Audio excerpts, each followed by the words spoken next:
An IEP is by definition an individualized education program which serves to help students with special needs. It informs teachers and administrators about how best to help these students. But people with actual experience with IEPs can explain it more practically. And this plan is designed to provide a roadmap for students with special needs, how their educational plan will look so that the children are able to meet the state standards. I tell people it is just like you getting a copy of a study guide, pretty much. Every person learns differently, so it would help me out a lot with, working at my own pace and working at my own style, really, and it would help me out a lot with that. Getting set up with an IEP might seem daunting or confusing at first, but there are plenty of people who will lend support along the way.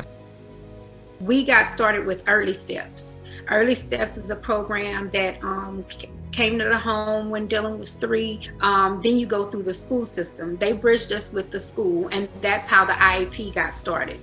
Apart from schools, there are also independent support groups. Tamisha Victorian started her own when she saw a need called the Allen Parish FACES, or Families and Caregivers with Exceptional Support. Using an IEP effectively might also be an elusive idea, but it all starts at the IEP meeting. Ask any question. That IEP team meeting, that process is designed so that that well-crafted IEP has that parent guardian input, has all of those concerns that parents have.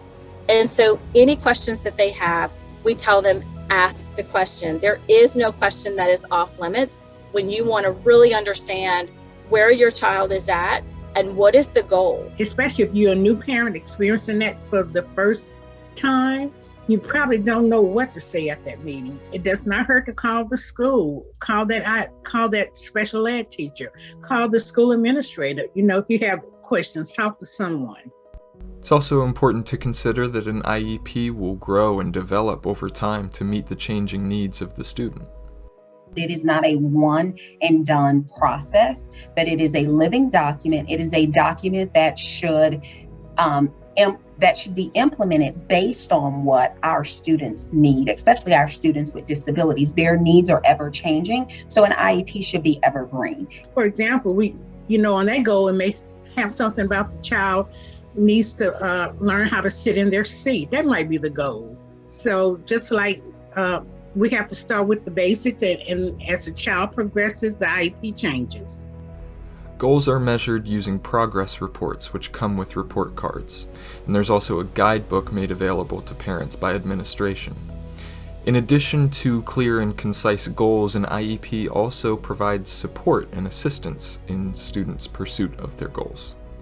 We are rebuilding a team of educators with an expertise at the local level, at the school level, in order to ensure that we can accurately support our special education stakeholders. A lot of parents aren't really informed about what they can have for their child to access the environment as related to the IEP.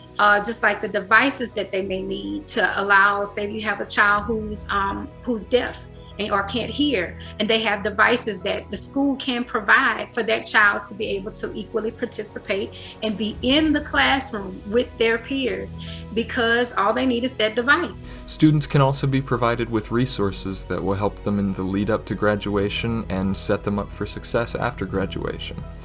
These include tours of schools or official buildings, or certifications that can help build a resume.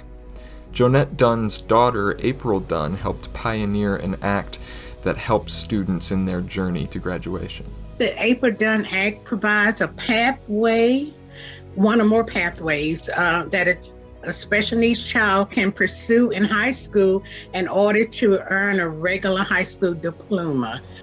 The Department of Education has also committed itself to refining the IEP process in the wake of the COVID-19 pandemic. How do we plan for those supports over the next coming months and the next year that will help us to close the gaps that possibly were exacerbated by the pandemic or any other disaster that may come. All students can have an equal opportunity at success, and with the help of knowledgeable and compassionate support systems, an IEP can help any student reach their fullest potential. Your work shows what your potential is, and your work shows from what you can do, and not just by your physical appearance, but also by your spiritual and your mental appearance. Because if you can work around those obstacles, then you can make the best out of what you can be by simply just turning lemon situations into solutions of lemonade.